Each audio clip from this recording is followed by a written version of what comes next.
कांग्रेस और उनके सहयोगी दलों के महिला विरोधी आचरण के खिलाफ सड़कों पर आंदोलन कर रहा है। महिलाओं के गुस्से और महिलाओं के श्राप से सपा कांग्रेस भस्म हो जाएगी। महिला शक्ति का अद्भुत ताकत का प्रदर्शन आपको दिख रहा है। मोदी शाह से बातचीत के बाद योगी ने चला बड़ा दांव। महिला आरक्षण पर सड़कों पर उतरी हजारों बहनें, बदल गया पूरा चुनावी समीकरण। लखनऊ में शक्ति प्रदर्शन से विपक्ष पर योगी का प्रहार। नरेंद्र मोदी की लाइन पर योगी का बड़ा एक्शन। सपा कांग्रेस पर घेरा बड़ा सियासी तापमान। जन आक्रोश मार्च बना चुनावी हथियार। अमित शाह के इशारे पर क्या योगी ने पलट दी पूरी बाजी। विपक्ष में मची खलबली। लखनऊ की सड़कों पर आज जो तस्वीरें दिखी उसने साफ कर दिया है कि राजनीति का मूड अचानक बदल चुका है। हजारों महिलाओं का जनसैलाब, नारेबाजी और सत्ता पक्ष का आक्रामक अंदाज, हर कोई देखकर हैरान रह गया। हालांकि ये सब यूं ही नहीं हुआ है, इसके पीछे एक बहुत बड़ी रणनीति मानी जा रही, जिसमें मोदी और शाह से हुई बातचीत के बाद योगी ने तुरंत एक्शन लेते हुए पूरा नैरेटिव ही बदल दिया। आपको बता दें, महिला आरक्षण जैसे मुद्दे को सीधे जनता के बीच ले जाकर जिस तरह से इसे जन आंदोलन का रूप दिया गया, उसने विपक्ष को बैकफुट पर लाकर खड़ा कर दिया। दरअसल महिला आरक्षण विधेयक को लेकर देश भर में पहले से ही बहस चल रही थी, लेकिन लखनऊ में निकले इस जन आक्रोश महिला मार्च ने इसे एक नई दिशा दे दी। मुख्यमंत्री आवास 5 कालिदास मार्ग से शुरू होकर विधानसभा तक पहुंची इस पद यात्रा में हजारों महिलाएं शामिल हुई। यह सिर्फ एक मार्च नहीं था, बल्कि एक शक्ति प्रदर्शन था, जिसका संदेश साफ था कि सरकार इस मुद्दे पर पीछे हटने वाली नहीं है। योगी खुद इस मार्च का नेतृत्व करने जा रहे हैं, जिससे यह संकेत भी मिल गया कि मामला सिर्फ राजनीतिक नहीं बल्कि प्राथमिकता का है। यही इस पूरे घटनाक्रम का सबसे बड़ा टर्निंग पॉइंट देखने को मिला। योगी ने मंच से साफ कहा कि विपक्ष ने महिलाओं के अधिकारों के साथ खिलवाड़ किया है और इसी वजह से देश भर में आक्रोश है।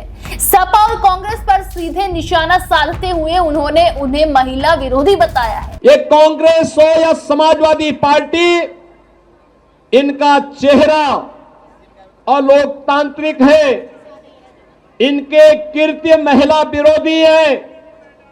इनके सामने प्रधानमंत्री मोदी जी ने जो विकल्प दिया था अपनी महिला विरोधी छवि को समाप्त करने के लिए, उसका इन्होंने नाजायज दुरुपयोग करने का प्रयास किया है।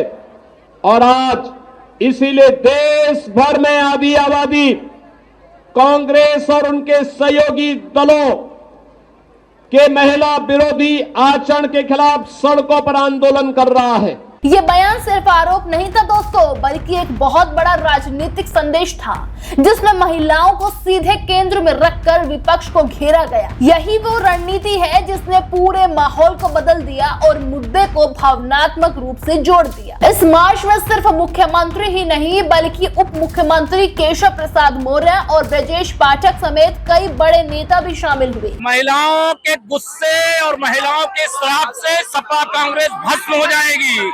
इनका राजनीतिक अस्तित्व समाप्त हो जाएगा। महिलाएं जिनको वोट नहीं देती, उनका विधानसभा लोकसभा के चुनाव में खाता भी नहीं खुलेगा। ये समाजवादी पार्टी और कांग्रेस के जो विरोध है उसका परिणाम है महिला आक्रोश सड़कों पर उतर करके प्रदेश की महिला शक्ति का अद्भुत ये ताकत का प्रदर्शन आपको दिख रहा है। बीजेपी के संगठन से जुड़े दिग्गज और महिला मोर्चा की कार्यकर्ताओं की भारी भागीदारी ने इसे और भी बड़ा बना दिया। हजरतगंज से लेकर विधानसभा तक सड़कों पर उमड़ी भीड़ ये साफ दिखा रही है कि ये सिर्फ राजनीतिक कार्यक्रम नहीं बल्कि जन समर्थन जुटाने की एक बहुत बड़ी कवायद है। अगर इस पूरे घटनाक्रम को कोई गहराई से समझे तो साफ नजर आता है कि ये कदम अचानक नहीं था।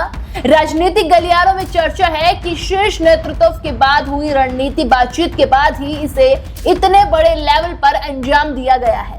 महिला वोट बैंक को साधने की ये कोशिश आने वाले चुनावों के लिहाज से बेहद अहम मानी जा रही है। जिस तरह से नारी शक्ति को केंद्र में रखकर ये अभियान चलाया गया है, उससे साफ हो गया है कि सरकार इस मुद्दे को लंबे समय तक जिंदा रखने की तैयारी में है। दोस्तों, अब सबसे बड़ा सवाल यही है कि क्या ये दांव पूरी तरह सफल होगा? क्या ये जन आक्रोश मार्च वोट में बदल पाएगा या फिर विपक्ष इसका जवाब देने में सफल रहेगा? फिलहाल इतना तय है कि इस एक कदम ने सियासत की दिशा जरूर बदल दी है। जो मुद्दा संसद तक सीमित था वो अब सड़क पर आ गया है और जनता के बीच चर्चा का केंद्र भी बन चुका है। आने वाले दिनों में ये देखना दिलचस्प होगा कि इस सियासी खेल में अगला दांव कौन चलता है और किसकी रणनीति बाजी मारती है। देश दुनिया की हर बड़ी सटीक और भरोसेमंद खबर देखने के लिए अभी विजिट करें हमारे वेबसाइट nowuttarpradesh.com और nownoida.com पर, क्योंकि यहाँ आपको सिर्फ सुर्खियां नहीं बल्कि पूरी जानकारी मिलेगी।